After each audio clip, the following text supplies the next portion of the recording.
नमस्कार दोस्तों, एक बार फिर स्वागत है आपका आपके अपने चैनल साइंस ग्रुप बलवंत पे। और हम पढ़ने वाले हैं आज नया चैप्टर होगा, नया टॉपिक होगा, नया सब्जेक्ट होगा, सब कुछ नया नया होगा ना। तो हम स्टार्ट करेंगे आज फिजिक्स। जैसे भी आपने देखा होगा भी साइंस जो है, साइंस के किसी भी एग्ज़ाम के अंदर अगर स्पेशल सब्जेक्ट है तो 30 25 30 ग्रुप डी वगैरह में 25 30 क्वेश्चन आते हैं। रेलवे ग्रुप डी हो गया, रेलवे के एग्ज़ाम के अंदर अच्छे क्वेश्चन पूछे जाते हैं। लेकिन अगर और भी एग्ज़ाम देखें, किसी भी स्टेट का एग्ज़ाम हो या पीसीएस का हो या एचसीएस का हो या जैसे एचपीएससी हो गया, आरपीएससी हो गया, कहीं पे भी देखा जाए तो साइंस की इम्पोर्टेंस रहती है। यहाँ पे 10 से 12 क्वेश्चन रहते हैं, यानी फिजिक्स, केमिस्ट्री और बायो से। ठीक है, तो हम क्या कर रहे हैं भी सारे सब्जेक्ट क्लियर कर रहे हैं, फिजिक्स, केमिस्ट्री और बायो। ठीक है, बायो चल रही है, उसके बाद फिजिक्स भी आपकी चलनी स्टार्ट हो जाएगी। केमिस्ट्री के कुछ लेक्चर डाल दिए, कुछ और डाल देंगे, पोल्टी है, तो रेगुलर चल रहे हैं आप। ठीक है, तो इन चीज़ों को धीरे धीरे आपको इतना कुछ सिखाया जाएगा भी जो आपके पेपर के लिए सफिशिएंट रहेगा। उससे ज़्यादा पढ़ने की ज़रूरत नहीं पड़ेगी आपको। ठीक है, उतना पढ़ लोगे तो भी आपके सारे नंबर बन जाएंगे, क्योंकि आपके पेपर के अंदर जो फिजिक्स का, केमिस्ट्री का लेवल है वो इतना हाई नहीं रहता। ठीक है, इतना हाई नहीं रहता, वो आराम से वो चीज़ें पूछी जाती है लगभग। तो एग्जाम्पल वगैरह या फार्मूले वगैरह इस प्रकार से, या इकाई वगैरह, यूनिट वगैरह आपसे पूछ ली जाती है, तो वही बतानी होती है। ठीक है, तो हम स्टार्ट करेंगे उस लेवल को बनाते हुए, उस आधार पे चलते हुए भी आपका हर एग्ज़ाम, कोई भी एग्ज़ाम हो, जैसे पीसीएस हो, स्टेट हो, चाहे एसएससी हो, चाहे एमटीएस का हो, सीएचएसएल का हो, सीजीएल का हो, चाहे दिल्ली पुलिस का हो, चाहे सीपीओ का हो, ठीक है, चाहे दिल्ली हेड कांस्टेबल का हो, चाहे हरियाणा के अंदर सीटी का हो, चाहे राजस्थान के सीटी का हो, किसी भी एग्ज़ाम, क्योंकि साइंस एक ही रहती है, सारे राज्यों में एक ही साइंस है। ये नहीं है भी साइंस बदलती रहेगी, राज्यों में नहीं, इंटरनेशनल लेवल पर भी देखिए, अंतर्राष्ट्रीय लेवल पे भी साइंस वही रहती है। ठीक है, तो ये बदलने वाली नहीं है। आप सोचते होंगे ये मतलब इस राज्य का है, उस राज्य के कैसे पढ़ा सकता है, तो सब कुछ पढ़ाया जा सकता है भैया, क्योंकि साइंस एक जैसी है। हम स्टार्ट करेंगे आज फिजिक्स। वैसे मैं बता देता हूँ, साइंस जो है मुख्य रूप से 3 भागों में बांटी गई है। ठीक है, साइंस क्या है, 3 भागों। विज्ञान, विज्ञान का मतलब होता है एक विशेष प्रकार का ज्ञान जो आपको लेना चाहिए। विज्ञान, वी का मतलब विशेष ज्ञान। ठीक है ना, तो साइंस का मतलब यही है, यानी एक स्पेसिफिक नॉलेज लेना, किसी भी चीज़ के बारे में एक विशेष ज्ञान प्राप्त करना ही विज्ञान है। विज्ञान मुख्य रूप से 3 प्रकार के हैं, 3 भागों में इसको बांटा गया है। बायोलॉजी, फिजिक्स, केमिस्ट्री, जीव विज्ञान, भौतिक विज्ञान और रसायन विज्ञान। तीनों को अलग अलग भागों से पढ़ना पड़ता है हमें, और बेसिक पढ़ना पड़ता है, इतना डीप नहीं पढ़ना पड़ता। तो आज हम स्टार्ट करने वाले हैं फिजिक्स। फिजिक्स, भौतिक विज्ञान, बहुत अच्छे से करेंगे, एक एक चीज़ को समझ के करेंगे। ठीक है, अगर आप सच में सीरियस हो पढ़ने के मामले में तो आप पढ़ सकते हो, नहीं तो यहाँ पढ़ना मुश्किल है, मैं बता देता हूँ आपको ना। रियल में सीरियस हो, रियल में आप सिलेक्शन पाना चाहते हो, अपना नाम और घर का नाम रोशन करना चाहते हो, कहीं पे भी बढ़िया जॉब पाना चाहते हो, तो आप जुड़ सकते हो। ठीक है ना, ये भौतिक विज्ञान देखो ग्रीक भाषा से लिया हुआ शब्द है। ठीक है, कौन सी लैंग्वेज से आया हुआ है, ग्रीक लैंग्वेज से। और किस शब्द से आया है, तो फ्यूजिज। ठीक है, या फ्यूसिस बोल देते हैं, फ्यूजिज, जिसका मतलब होता है नेचर। जिसका मतलब क्या होता है, नेचर या प्रकृति होता है। यानी भौतिक विज्ञान, यहाँ से नाम से ही पता चलता है, यानी किस भाषा से लिया गया, इससे फिजिक्स बनाया गया। इसका मतलब हमारी लैंग्वेज में, नॉर्मल इंग्लिश के अंदर उसको क्या बोलते हैं, नेचर यानी प्रकृति बोलते हैं। आप प्रकृति जिसको बोलते हो। ठीक है, जो नेचर है उसके अंदर 2 प्रकार की चीज़ें, समझो एक बात को, बहुत मज़ा आएगा। नेचर जो है उसके अंदर विजिबल वस्तुएं हैं, इनविजिबल दृश्य चीज़ें हैं जो देख सकते हैं हम, कुछ अदृश्य चीज़ें जिनको हम नहीं देख सकते। ठीक है, यानी पदार्थ उसको हम देख सकते हैं, जैसे ऊर्जा जिसको हम नहीं देख सकते। ठीक है ना, यानी जो दृश्य चीज़ें हैं वो आपको देखेगी, देखेगी तो वो क्या है, उनका कोई मास होगा, उसका द्रव्यमान होगा, वो कोई ना कोई स्थान घेरेगी। अदृश्य चीज़ें ना उनका द्रव्यमान होगा और न ही वो कोई स्थान घेरेगी, उनको क्या अदृश्य। जैसे ऊर्जा आपको दिखाई नहीं देती, जैसे प्रकाश की ऊर्जा आपके आंखों में जा रही है लेकिन आपको दिखाई नहीं देती, भी ये ऊर्जा आ रही है किस प्रकार की है, हीट आ रही है आपको दिखाई नहीं देती, महसूस कर सकते हो, आप उसको महसूस कर सकते हो, देख नहीं सकते, ठीक है ना। तो अदृश्य ऊर्जा, एनर्जी, सब्सटेंस या मैटर जिसको बोलते हैं आप विजिबल, वो चीज़ होती है। यानी हमारी प्रकृति दो चीज़ों से मिलकर बनी हुई है, विजिबल, इनविजिबल, यानी दृश्य अदृश्य चीज़ों से मिलकर बनी हुई, ठीक है। इनके बारे में अध्ययन करना ही क्या है, फिजिक्स है, भौतिक विज्ञान। ये थोड़ा सा मेरे को और कैसे ही लग रहा है यार, है ना। तो फिजिक्स क्या है, प्रकृति या प्राकृतिक विज्ञान का एक भाग है जिसके अंदर प्रकृति की दृश्य या अदृश्य चीज़ों का अध्ययन किया जाता है। या आप कह सकते हो दृश्य अदृश्य क्या, देखो जी, तो ऊर्जा व पदार्थ का संबंध दर्शाता है, संबंध के बारे में बताएगा। या आप कहोगे ऊर्जा व पदार्थ की क्रियाओं का अध्ययन किया जाता है, इसमें क्रियाओं का अध्ययन इसमें किया जाता है, ठीक है, ये चीज़ है। या आप कह सकते हो किस प्रकार से एक दूसरे के बीच में कनेक्शन है, एनर्जी और सब्सटेंस के बीच में किस प्रकार से कनेक्शन है, इन चीज़ों के बारे में। या ऊर्जा व पदार्थ किस प्रकार से क्रियाएं करते हैं, किस प्रकार से क्रियाएं करते हैं, इन पे पूरी की पूरी फिजिक्स खत्म हो जाती है, इन पर पूरी की पूरी फिजिक्स क्या हो जाती है, खत्म हो जाती है। तो आप सीधा कह सकते हो स्टडी ऑफ नेचर, प्रकृति का अध्ययन, वे क्या है, फिजिक्स है। यानी आप जो जो चीज़ें देख पाते हो और जो जो चीज़ें नहीं देख पाते हो उनमें कहीं ना कहीं फिजिक्स है। जैसे आप फ़ोन में मेरे को देख पा रहे हो तो फिजिक्स के कारण है, मैं माइक में बोल रहा हूँ, ये ऊर्जा देखो मेरी ध्वनि है, ध्वनि ऊर्जा माइक में गई, किस में कन्वर्ट हो गई, विद्युत ऊर्जा में, विद्युत ऊर्जा आप तक गई, फिर वहाँ पर जाके आपका स्पीकर बोल रहा है, वो विद्युत ऊर्जा किस में कन्वर्ट होगी, आप कहोगे जी ये तो ध्वनि ऊर्जा में वापस होगी। यानी पहले ध्वनि थी, फिर विद्युत बनी, फिर अंदर गई, फिर संचार प्रणाली, इसमें भी तो फिजिक्स है, उसके बाद आपके पास आई, उसके बाद आप सुन पा रहे हो, मेरी आवाज़ को सुन पा रहे हो स्पीकर से, ये क्या था, विद्युत ऊर्जा को आपका स्पीकर किस में कन्वर्ट कर रहा है, किस में कर रहा है, ध्वनि ऊर्जा में। तो इस ऐसी चीज़ें आप देख पा रहे हो, लाइट की वजह से आप चार्ज करते हो मोबाइल, इसमें भी फिजिक्स है, आप मतलब कैमरा चलाते हो इसमें फिजिक्स है, फोकस करते हो इसमें, मतलब हर चीज़ जो देख पाते हो चीज़ नहीं देख पाते हो उसके अंदर कहीं ना कहीं फिजिक्स काम आती है। यानी पूरी प्रकृति या ब्रह्मांड के अंदर फिजिक्स यानी भौतिक विज्ञान, सारी चीज़ों के बारे में बताना, अध्ययन करना, कैसे पंखा चलता है, कैसे बोल पाते हैं, यानी ऊर्जा और पदार्थ वो किस प्रकार से क्रियाएं करते हैं, ऊर्जा और पदार्थ के बीच किस प्रकार का संबंध है, इस चीज़ को हम फिजिक्स कहते हैं। क्या बोलते हैं, फिजिक्स बोलते हैं, है ना। तो ये फिजिक्स है, भौतिक विज्ञान, क्लियर हो जानी चाहिए मेरे हिसाब से, ठीक है। अब भौतिक विज्ञान जो है ना, भौतिक विज्ञान उसका जनक, फादर ऑफ फिजिक्स किसे कहा जाता है, फादर ऑफ फिजिक्स, यानी भौतिक विज्ञान का जनक आइजैक न्यूटन को कहा जाता है जनाब, आइजैक न्यूटन को कहा जाता है। भौतिक विज्ञान का पिता न्यूटन को कहा जाता है, Newton Newton Newton Newton Newton 1642 से लेकर कुछ समय तक रहे थे। इनको क्यों कहा जाता है, क्योंकि इन्होंने अनेक प्रकार की खोजें की, ठीक है, अनेक प्रकार के रूल वगैरह समझाया, फिजिक्स को बहुत ज़्यादा समझाने में योगदान रहा किसका, न्यूटन जी का। जैसे आपने देखा बल के बारे में बताया, बल की परिभाषा किसने दी, बल की इकाई क्या है, न्यूटन ने, ठीक है ना, क्या है। तो आप उसको देखो किस प्रकार से,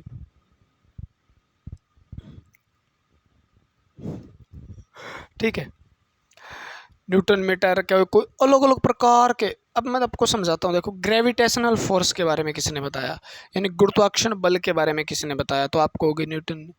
प्रकाश 7 रंगों में विभाजित होता है, किसने बताया, न्यूटन ने। थ्योरी ऑफ रिलेटिविटी, यानी पुरानी जो थ्योरी थी, क्लासिकल थ्योरी ऑफ रिलेटिविटी थी, यानी सापेक्षता का सिद्धांत था, वो किसने बताया, न्यूटन जी ने, ठीक है ना। तो ग्रहों के कुछ बारे में बताया। अनेक प्रकार के, जैसे सेब गिरा था, आपने सुना ही है, सेब गिरा, सर पे आके गिरा भी, नीचे क्यों गिरा, ऊपर क्यों नहीं गया, इस प्रकार की थ्योरी रहती है। ठीक है, तो ये चीज़ें सब जो थी, मतलब गति का नियम बताया, लॉ ऑफ मोशन दिया, तो ये न्यूटन साहब ने किया। इसी के आधार पे भी इतना बड़ा फिजिक्स के अंदर इन्होंने काम किया है। ठीक है, इतना बड़ा इन्होंने फिजिक्स में काम किया है, तो इनको क्या मान लिया जाता है, फादर। लॉ ऑफ मोशन, गति का नियम किसने दिया, गति का नियम किसने दिया, आप कह सकते हो ग्रेविटेशनल फोर्स के बारे में किसने बताया, यानी गुरुत्वाकर्षण बल के बारे में किसने बताया, तो इन्होंने बताया था। ठीक है ना, theory of relativity, theory of relativity ये भी किसने दी। सोलर सिस्टम के बारे में इन्होंने बताया, यानी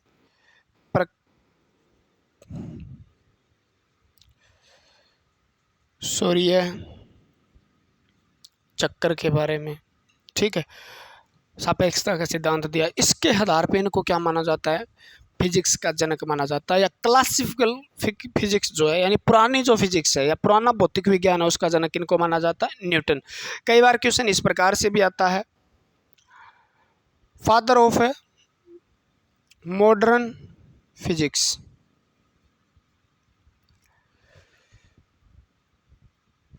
ठीक है, यानी आधुनिक भौतिक विज्ञान का जनक किसे कहा जाता है, तब आपका आंसर आता है, सबने सुना होगा, किसका नाम आता है, आइंस्टीन का, अल्बर्ट आइंस्टीन।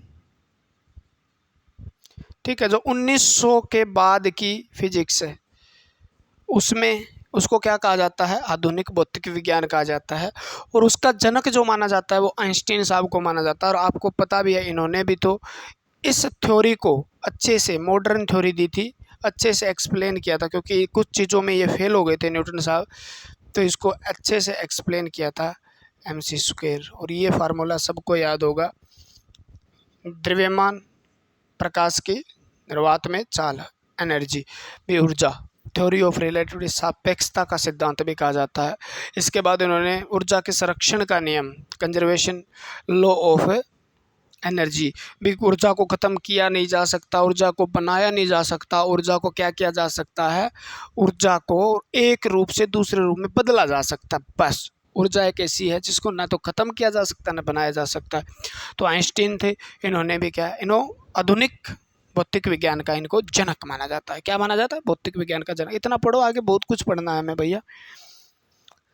तो कुछ भी नहीं है, भौतिक विज्ञान वो विज्ञान है, ग्रीक भाषा से आया है, नेचर से लिया गया है। दृश्य अदृश्य, दृश्य चीज़ें वो है जो पदार्थ है, कोई ना कोई स्थान घेरती है, स्थान घेरती है तो वो क्या करती होगी, ठीक है ना, उसका द्रव्यमान भी होगा, द्रव्यमान होगा तो उसे हम विजिबल, हम देख पाते हैं। कुछ अदृश्य चीज़ें हैं, अदृश्य जिन्हें हम देख नहीं पाते, नहीं देख पाते, तो वो है ऊर्जा का रूप है, एक ऊर्जा है जो स्थान नहीं घेर पाती, ठीक है, और जिनका कोई द्रव्यमान नहीं होता। यानी ऊर्जा और पदार्थ का संबंध ही क्या है, एक प्रकार का फिजिक्स है। आप कहो तो प्रकृति के बारे में जानना ही फिजिक्स है, या आप कहो तो ऊर्जा और पदार्थ की क्रियाओं के बारे में जानना एक फिजिक्स है। भौतिक विज्ञान का जनक जो है क्लासिकल यानी पुरानी फिजिक्स है, उसका जनक क्या है, न्यूटन साहब को माना जाता है। इन्होंने गति का नियम दिया था, ग्रेविटेशनल फोर्स गुरुत्वाकर्षण का नियम दिया था। उसके बाद इन्होंने प्रकाश के बारे में बताया था, अभी प्रकाश 7 रंगों का होता है। सोलर सिस्टम के बारे में बताया था। थ्योरी ऑफ रिलेटिविटी जो थी आपकी, सापेक्षता का सिद्धांत था, वो भी किसने दिया था, सर्वप्रथम न्यूटन जी ने दिया था। उसके बाद आते हैं, थ्योरी ऑफ रिलेटिविटी को अच्छे से समझाते हैं, वो हैं आपके आइंस्टीन साहब, जिसने मॉडर्न फिजिक्स यानी आधुनिक भौतिक विज्ञान का जनक मान लिया जाता है। 19वीं सदी में इन्होंने आए थे ये, ठीक है ना, और 20वीं सदी में आपको पता है आधुनिक भौतिक विज्ञान बना दी जाती है। उसके बाद इसका जनक इनको मनाया जाता है, आइंस्टीन को मनाया जाता है। और एक फार्मूला जो पूरी फिजिक्स के अंदर क्रांति ला देता है, जिसको कहते हैं E=mc²। ठीक है, अब भौतिक विज्ञान आपको पढ़ने के लिए मैं बता देता हूँ क्या क्या पढ़ना पड़ेगा। 7 और 8 या 9 कितने चैप्टर हैं, वो चैप्टर आपको कंप्लीट करने पड़ेंगे। ठीक है, इसको अलग अलग भागों में, इसके इतने पार्ट है, इतने पार्ट है, इतनी ब्रांच है, सोच नहीं सकते आप, ठीक है ना। लेकिन आपको क्या पढ़ना है पेपर के लिए, पहला पढ़ना है आपको यांत्रिकी, मैकेनिक्स, हिंदी में लिख देता हूँ, यांत्रिकी, एक तो क्या पढ़ना है आपको, यांत्रिकी, जिसके अंदर आपको मोशन, फ्रिक्शन यानी आपको जो गति है, गति के नियम है, मेजरमेंट क्या, देखो यहाँ पर हम क्या पढ़ लेंगे, गति के बारे में पढ़ लेंगे, ठीक है, मात्रक पढ़ लेंगे, राशियाँ क्वांटिटी पढ़ लेंगे, फिजिकल क्वांटिटी वगैरह, ठीक है, घर्षण पढ़ लेंगे, ये चीज़ें यहाँ पर कंप्लीट कर देंगे। मोशन, एंगुलर मोशन पढ़ लेंगे, ठीक है।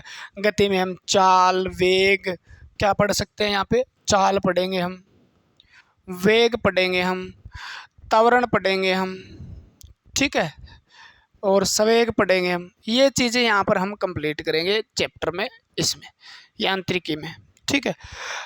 यही चीज़ें, गति क्या है, मात्रक क्या है, राशियाँ क्या है, घर्षण क्या है, चाल क्या है, वेग क्या है, त्वरण क्या है, संवेग क्या है, दूरी क्या है, और आप ये भी कह सकते हो विस्थापन क्या है। सारी चीज़ें कंप्लीट करेंगे एक एक चीज़ को, यानी मोमेंटम क्या है, एक्सीलरेशन क्या है, ठीक है, डिस्टेंस क्या है, आपका वेलोसिटी क्या है, सारी एक एक चीज़ों को क्लियर करते हुए चलेंगे, कोई दिक्कत नहीं है। तो ये चैप्टर पूरा हो जाएगा एक। चैप्टर नंबर 2 आता है आपका ऑप्टिक्स, या हम कहते हैं जिसको प्रकाश, प्रकाशिकी, लाइट, प्रकाश। इसके अंदर आपको पता है हम पढ़ेंगे प्रकाश की चाल के बारे में, प्रकाश, ठीक है, प्रकाश के व्यवहार जो है, प्रॉपर्टी वगैरह किसने क्या क्या दिया था, प्रकाश का विवर्तन पढ़ेंगे हम, विवर्तन, प्रकाश का परकिरणन पढ़ेंगे हम, प्रकाश का परावर्तन पढ़ेंगे हम, प्रकाश का अपवर्तन पढ़ेंगे हम, प्रकाश का व्यतिकरण पढ़ेंगे हम, प्रकाश का ध्रुवीकरण पढ़ेंगे हम, ठीक है, प्रकाश का पूर्ण आंतरिक परावर्तन पढ़ेंगे हम, पूर्ण आंतरिक परावर्तन पढ़ेंगे हम, ठीक है। और प्रकाश के बारे में और बहुत सी चीज़ें रह जाती है, इसमें रंग वगैरह पढ़ेंगे हम, इसमें दर्पण भी पढ़ेंगे हम, इसमें लेंस भी पढ़ेंगे, लेंस, उत्तल लेंस और अवतल लेंस, ठीक है, इसमें आपका, ठीक है, उसके बाद न्यूमेरिकल भी हो जाएंगी, ये चीज़ें इसमें पढ़ने वाले हैं। अपवर्तन, परावर्तन, व्यतिकरण, ध्रुवीकरण, परावर्तन, वर्ण विक्षेपण भी लिख लो, वर्ण विक्षेपण, आपको आईना दिखा रहा हूँ, क्या क्या पढ़ना है आपको, विक्षेपण, ठीक है, यहाँ से क्वेश्चन आ जाएंगे, वर्ण विक्षेपण, ये हम प्रकाश के अंदर कंप्लीट करेंगे। 3 नंबर के अंदर हम पढ़ेंगे फिर आपका हीट कर लो आप, या थर्मोडायनेमिक्स कर लो, उष्मागतिकी, उष्मागतिकी, ठीक है, उष्मागतिकी, थर्मोडायनेमिक्स या हीट जिसको आप बोलते हो, वही चैप्टर है उष्मा, उष्मा के बारे में पढ़ेंगे। यहाँ पर हम क्या पढ़ेंगे, उष्मा क्या है, ठीक है, यानी हीट क्या है, स्पेसिफिक हीट, विशिष्ट उष्मा क्या है, ठीक है। यहाँ पर हम पढ़ेंगे लेटेंट यानी गुप्त उष्मा क्या है। यहाँ पर हम पढ़ने वाले हैं, ठीक है, फ्रीजिंग पॉइंट, क्वथनांक, क्वथनांक, बॉइलिंग पॉइंट, क्वथनांक, फ्रीजिंग पॉइंट, गलनांक, मेल्टिंग पॉइंट, ठीक है, तापमान के बारे में पढ़ेंगे हम। यहाँ पर हम पढ़ेंगे डिग्री सेल्सियस क्या है, थर्मोमीटर फॉर्मूला क्या है, केल्विन क्या है, ठीक है ना, और फ़ारेनहाइट क्या है, इस प्रकार की चीज़ें, इसमें किस प्रकार से हम किसी पदार्थ को गर्म करते हैं तो वो किस प्रकार से भाप बन जाता है, तो भाप के बारे में पढ़ेंगे, किस प्रकार से भाप आपको गर्म ज़्यादा नज़र गर्म ज़्यादा लगती है पानी के मुकाबले में, ठीक है, पानी में तेल डाल दिया जाए तो वो जल्दी उबलना शुरू क्यों हो जाता है, गैस कुकर के अंदर सब्ज़ी जल्दी क्यों पकती है, पहाड़ों पे सब्ज़ी पकाने में देर क्यों लगती है, सारी चीज़ें क्लियर करेंगे, ठीक है ना, ये सारे यहाँ पे भी बहुत कुछ क्लियर करेंगे, दाब वाब, ठीक है। उसके बाद साउंड वेव, 4 नंबर आपका साउंड और वेव यानी ध्वनि व तरंग, ध्वनि व तरंग के बारे में पढ़ेंगे, ठीक है, ध्वनि और तरंग भी, ध्वनि किस प्रकार से चल सकती है, ठीक है, ध्वनि तरंग जो है किस किस प्रकार की तरंगे, यांत्रिक तरंगे कौन सी है, यहाँ पर हम तरंगों के बारे में पढ़ेंगे, मैकेनिकल वेव, यांत्रिक तरंगे, ठीक है। यहाँ पर इलेक्ट्रोमैग्नेटिक वेव यानी इलेक्ट्रोमैग्नेटिक रेडिएशन या वेव तरंग के बारे में पढ़ेंगे, यानी विद्युत चुंबकीय तरंगों के बारे में हम पढ़ने वाले हैं। यहाँ पर और क्या पढ़ने वाले हैं हम, यहाँ पर हम alpha beta gamma, alpha beta gamma, ठीक है, एक्सरे, उसके बाद इंफ्रारेड, इनको बाद बहुत कुछ तरंगे पढ़ने वाले हैं हम। इंफ्रारेड हो गया आपका, गामा एक्सरे हो गया, विजिबल रेज, ठीक है ना, दृश्य तरंगे, ठीक है, तरंगे, रेडियो वेव, माइक्रोवेव, यानी माइक्रोन आपका गर्म जो होता है, जैसे आपने देखा आग ही नहीं लगती फिर भी आपके परांठे गर्म हो रहे हैं, जो आपका ओवन होता है उसके अंदर क्या क्या सिस्टम होता है, सारी चीज़ें हम क्लियर करेंगे। इसके बाद हमारा चैप्टर आता है फ्लूइड डायनेमिक्स, 5 नंबर,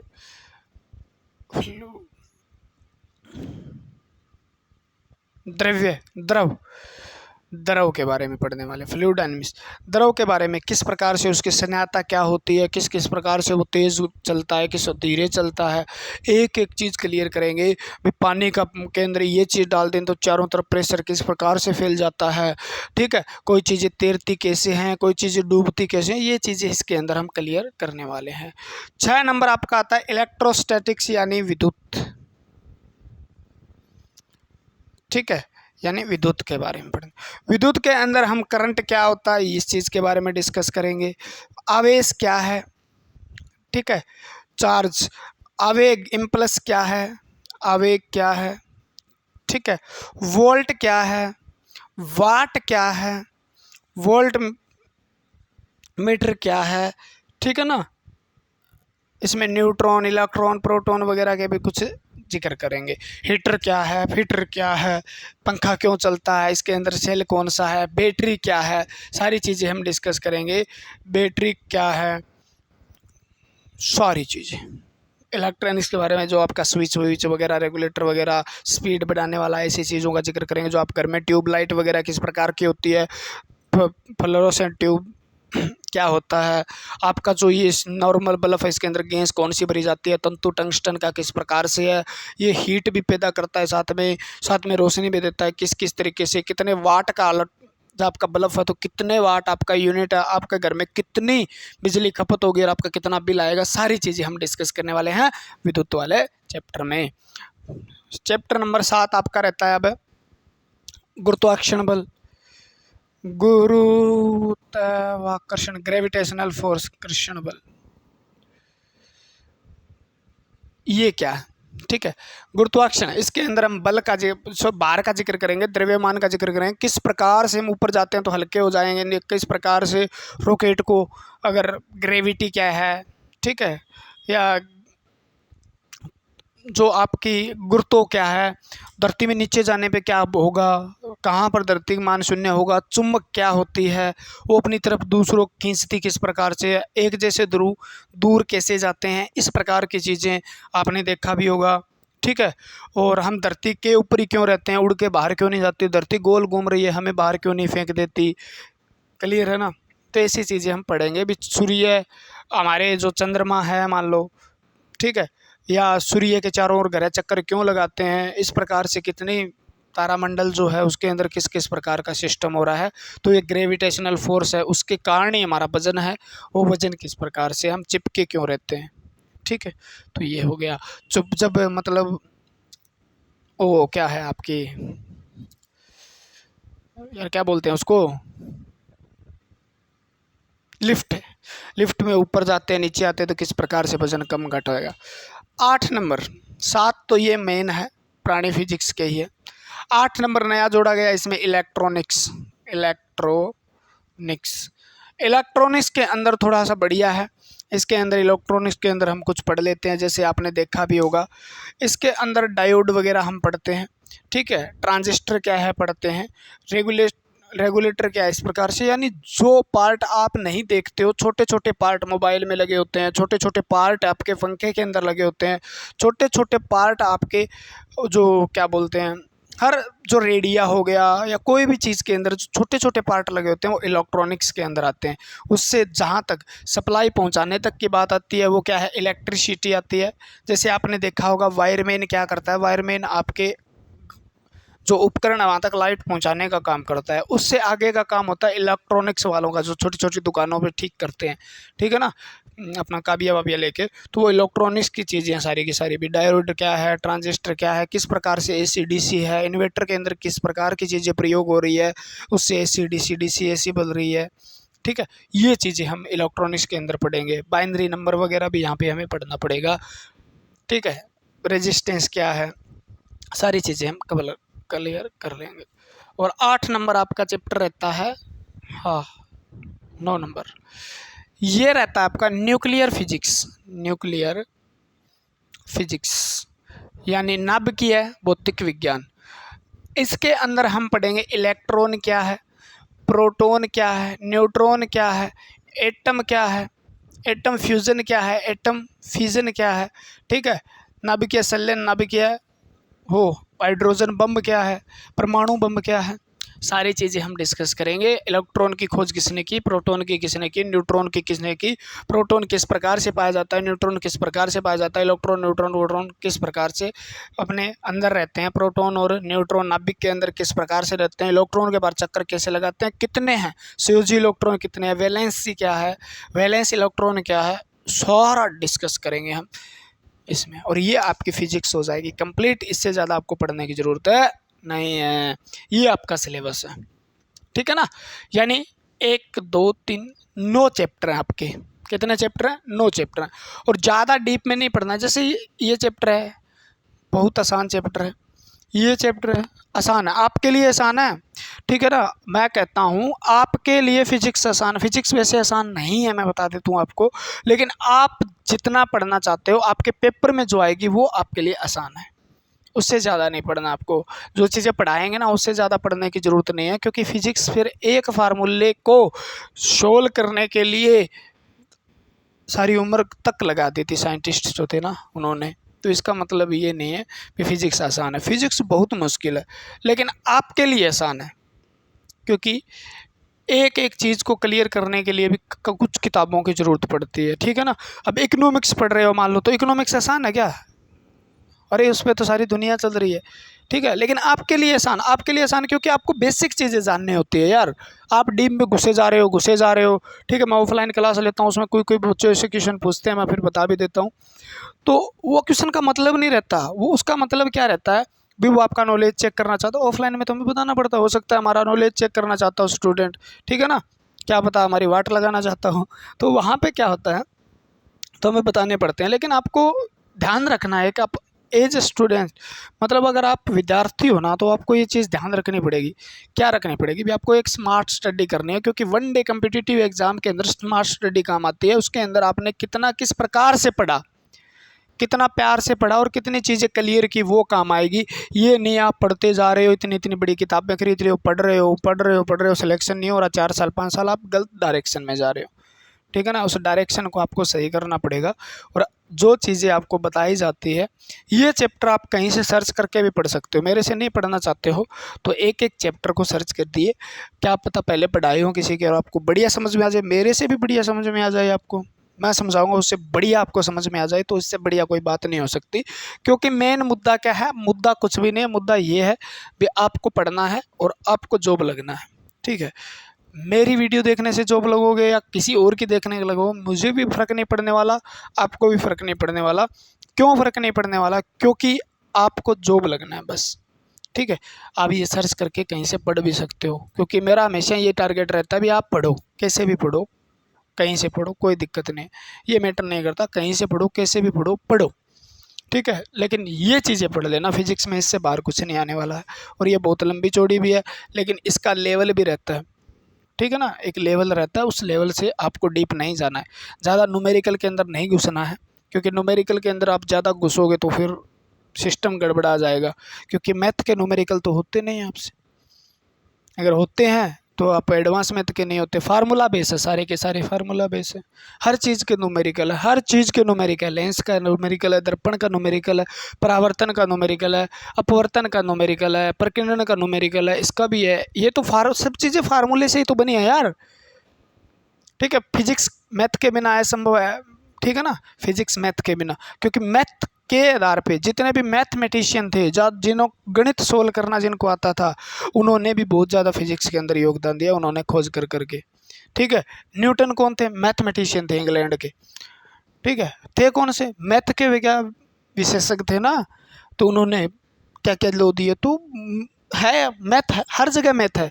आप करंट को निकालने के लिए मैथ है, आवेश को निकालने का मैथ है, आवेग निकालने का मैथ है, वोल्ट को निकालने का मैथ है, वाट को निकालना है, बैटरी की एफिशिएंसी निकालनी है, बैटरी की पावर निकालनी है, बैटरी के कब ख़त्म हो जाएगी ये निकालना है, कितने एम्पियर की है, ट्रांसफार्मर क्या है, किस प्रकार से है, कितने करंट आएगा, कितना खपत होगा, सब में कैलकुलेशन है, ठीक है।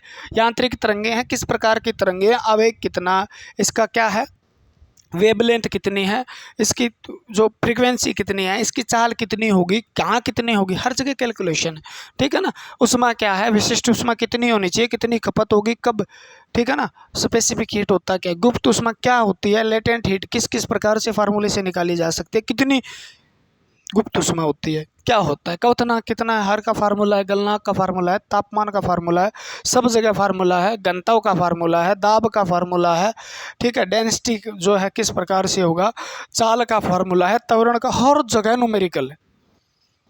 लेकिन आपको न्यूमेरिकल तक नहीं जाना है, फार्मूला याद कर लो बस, फार्मूले में आप वैल्यू पुट कर दोगे तो भी आपका सवाल क्वेश्चन हो जाएगा। इतना आसान आपका न्यूमेरिकल आता है तो आता है, उससे ज़्यादा डीप में नहीं घुसना है, ठीक है। मैं आपको आईना दिखा रहा हूँ, हम कल से क्या करने वाले हैं, फिजिक्स का चैप्टर स्टार्ट करने वाले हैं, तो आपका भ्रम दूर होना चाहिए उससे पहले भी आप क्या पढ़ना चाहते हो और आपको क्या पढ़ाया जाएगा और ये चीज़ें आपको किस प्रकार से पढ़ाई जाएगी भी, ठीक है।